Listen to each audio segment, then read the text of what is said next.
Bismillahirrahmanirrahim. Assalamualaikum warahmatullahi wabarakatuh. Semoga kita semua selalu dalam lindungan Allah Subhanahu wa Ta'ala. Bukan sufi namanya kalau tidak mendongeng kisah pertemuan gurunya dengan Nabi Khidir alaihissalam. Kisah pertemuan Nabi Khidir alaihissalam dengan Wali Mbah Hamid Pasuruan yang saat itu terdapat banyak jamaah yang hadir. Namun, banyak jamaah yang menyesal karena tidak menyangka bahwa sosok yang membersihkan selokan rumah Mbah Hamid Pasuruan adalah Nabi Khidir alaihissalam. Kiai Haji Abdul Hamid Pasuruan dikenang sampai sekarang sebagai sosok wali Allah yang penuh karomah. Diketahui, Mbah Hamid Pasuruan dulu pernah nyantri di pesantren Tremas di bawah asuhan Kiai Haji Dimyati. Namun, kealiman yang dimiliki tertutup oleh karomah kewalian yang masyhur sampai sekarang. Salah satu karomah Mbah Hamid Pasuruan adalah sering dan mudah bertemu Nabi Khidir alaihissalam. Kisah tersebut dikutip dari YouTube Tafakur Fiddin berjudul 4 Wali Allah Indonesia yang bertemu Nabi Khidir alaihissalam. Bahkan ada beberapa habib dan kiai dengan berpakaian jubah lengkap dengan surban hadir di situ ingin bertemu Nabi Khidir alaihissalam.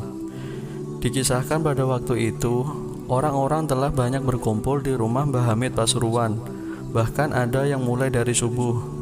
Di tengah banyak orang tersebut datang seorang pemuda dengan berpakaian nyentrik.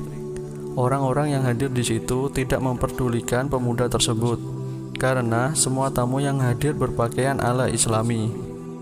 Ketika bertemu Mbah Hamid, pemuda itu langsung bersalaman dengan Mbah Hamid dan ingin mencium tangannya. Namun Mbah Hamid langsung menolak untuk dicium tangannya dan justru Mbah Hamid ingin mencium tangan pemuda itu, tapi ditolak juga oleh pemuda itu. Kejadian itu terjadi di depan seluruh yang hadir waktu itu. Kemudian pemuda itu berganti pakaian dengan pakaian yang sudah kotor yang dibawanya. Selanjutnya pemuda itu membersihkan selokan di sekitar kediaman Mbah Hamid Pasuruan sampai waktu duhur kemudian pergi. Seusai sholat duhur, salah seorang yang hadir di situ memberanikan diri bertanya kepada Mbah Hamid kapan Nabi Khidir alaihissalam akan datang. Mbah Hamid Pasuruan menjawab bahwa orang yang membersihkan selokan tadi adalah Nabi Khidir alaihissalam. Tidak sedikit dari para tamu yang menantikan dapat bertamu dan bisa bersalaman dengan Nabi Khidir alaihissalam akhirnya menyesal.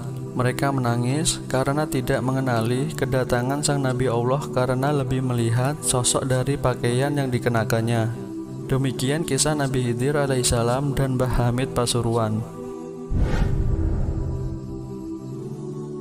Masya Allah, kisah yang begitu jelas dustanya masih saja dipercaya oleh masyarakat.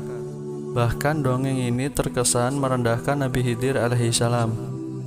Bagaimana mungkin seorang Nabi Allah datang ke Pasuruan menemui Mbah Hamid untuk membersihkan selokan rumahnya? Akibat dongeng seperti ini, masyarakat jadi berlebihan terhadap kiai-kiainya yang dianggap wali, sehingga menjatuhkan mereka kepada kefanatikan dan kesyirikan, seperti mulai meminta-minta berkah ke kuburannya. Wallahu a'lam bishawab. Wassalamualaikum warahmatullahi wabarakatuh.